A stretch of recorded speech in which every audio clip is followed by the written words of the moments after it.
जब आप रणनीतिकार होते हैं किसी के, तो आप उनके बहुत करीबी व्यक्ति होते हैं, तो आप उनकी स्ट्रेंथ्स भी समझते हैं, आप उनकी वीकनेसेस भी समझते हैं। ऐसा व्यक्ति अगर प्रतिद्वंदी बन जाए, जो आप बन गए हैं, तो बहुत बड़ा खतरा होता है। अब खतरा जिनको होगा वो होगा। किसको होगा? लेकिन जिनकी रणनीति हम बना रहे हैं, हाँ।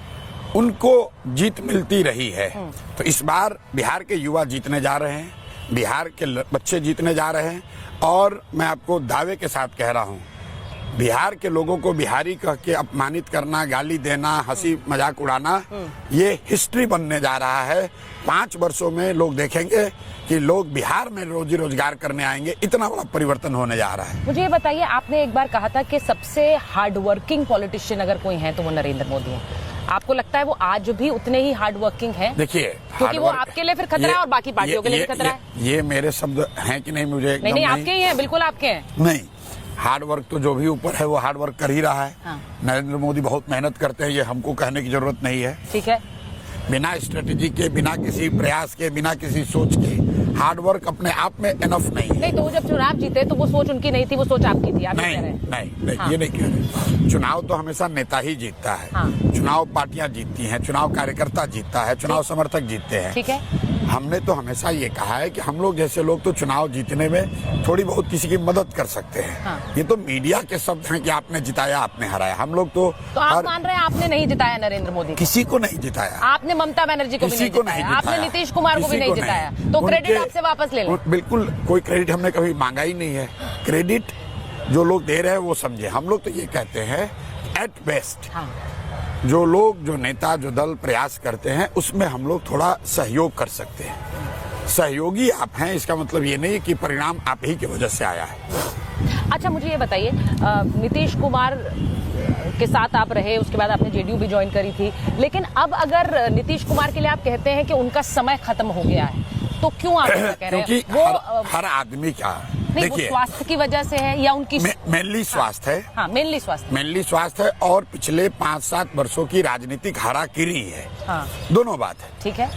2015 से लेकर 17 के बीच में नीतीश कुमार 5 बार सरकार बदल चुके हैं, पार्टियां बदल चुके हैं, गठबंधन बदल चुके हैं। ठीक है। उनकी विश्वसनीयता 0 है। नीतीश कुमार जो 2005 से यहाँ मुख्यमंत्री हैं, उनके मुख्यमंत्री 20 साल के काल को आप 2 भाग में देखिए। एक कालखंड जब 2005 से 2014 का है, ठीक है, जिसमें नीतीश कुमार प्रशासन के लिए, सुशासन के लिए, बिहार में विकास के किए गए प्रयास के लिए जाने जाते थे, ईमानदारी के लिए जाने जाते थे। और आज उसके बाद के नीतीश कुमार पलटी मारने के लिए, कुर्सी बचाने के लिए, लूट और भ्रष्ट वाले राज के लिए, बिहार में कुव्यवस्था के लिए, अपराध के लिए इनकी सरकार जानी जाती है।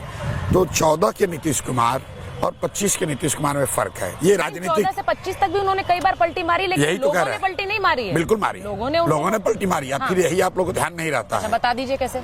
2010 में नीतीश कुमार को बिहार की जनता ने 117 विधायक जिताए थे, 25 सांसद। ठीक है। 2020 आते आते उनके 42 विधायक हैं और 12 सांसद। लोगों ने नीतीश कुमार को विधानसभा में 1/3 कर दिया। हाँ। और लोकसभा में आधा कर दिया। ठीक है। तो आप कह रहे हैं जनता वोट देती जा रही है। आप बताइए। नहीं, रुकिए, ये बात सत्य है कि उनकी सीटें कम हुई है, मैं ये मान रही हूँ। कम नहीं हुई है, सुनिए, उनकी विश्वसनीयता भी कम नहीं हुई है, सिर्फ कम नहीं हुई है। ठीक है। 243 के विधानसभा में अगर 42 विधायक आपको मिले हैं, तो जनता ने आपको सत्ता का मैंडेट दिया है कि हटाने का मैंडेट दिया है? ठीक है। वैसे समीकरण की बात कीजिएगा, तब तो मधु कोड़ा एक बार बन गए झारखंड के मुख्यमंत्री, निर्दलीय जीतकर। तो इसका मतलब क्या? एक बार सुनिए, नीतीश कुमार एक बार, तो वैसे नीतीश कुमार एक बार बने हैं। नीतीश कुमार एक ही बार बने हैं, क्योंकि इससे पहले जब बने थे तब इनको मैंडेट था। इस बार जो 2020 में बने, वो 42 विधायकों के साथ नीतीश कुमार पहली बार बने हैं मुख्यमंत्री। इससे पहले उनके 75, 117 विधायक थे। जनता दल यूनाइटेड बिहार की सबसे बड़ी पार्टी थी। सही बात। अच्छा, ये बताइए, आप कह रहे हैं उनका ग्राफ गिरा है, आप ये कह रहे हैं कि नरेंद्र मोदी का ग्राफ गिरा है, देखिए, आप ये कह रहे हैं आरजेडी का ग्राफ गिरा है, तो आप ये सिर्फ कह रहे हैं सबका ग्राफ गिर ही रहा है बिहार में, पहली बात एक ही सूरज है, वो जनसुराज है। देखिए, ऐसा है, आरजेडी से शुरू कीजिए। आरजेडी का ग्राफ 2005 में बिहार में गिर गया सदा के लिए। उसके बाद से वो पार्टी जी रही है, राजनीतिक दल है तो खत्म तो होगी नहीं, लेकिन 2005 के बाद लालू यादव कभी सत्ता में ना आए अपने दम पर, ना आ सकते हैं। 2010 में उनके 22-24 विधायक थे। ठीक है। उसके बाद एक बार गठबंधन में हम लोग की मदद से 2015 में 80 विधायक आए, और 2020 में जो उनको विधायक आए वो सिर्फ और सिर्फ चिराग पासवान 38 जगहों पर, जहां पर उन्होंने वोट काटा जदयू की सीटों पर। मैं ऐसा सिर्फ आंकड़ों की बाजीगिरी नहीं है। अगर राजद की लोकप्रियता बढ़ गई होती तो लोकसभा में 2014 में उनके 5 से कम सांसद जीते, 2019 में उनके 0 सांसद जीते, 2024 में उनके 3 सांसद जीते। तो अगर उनकी लोकप्रियता में कुछ उछाल आ जाता तो सिर्फ विधानसभा में नहीं होता, फिर वो लोकसभा में भी दिखता। ठीक है। तो राजद का एक बेस है, 20% के आसपास उनको वोट है। और वो भी ज्यादातर इसलिए है क्योंकि मुसलमानों के पास भाजपा को वोट देने का अवसर है नहीं, वो भाजपा को वोट दे नहीं सकते, तो उनके डर से ये लोग राजद को वोट देते हैं। राजद का और कोई बेस नहीं बचा है।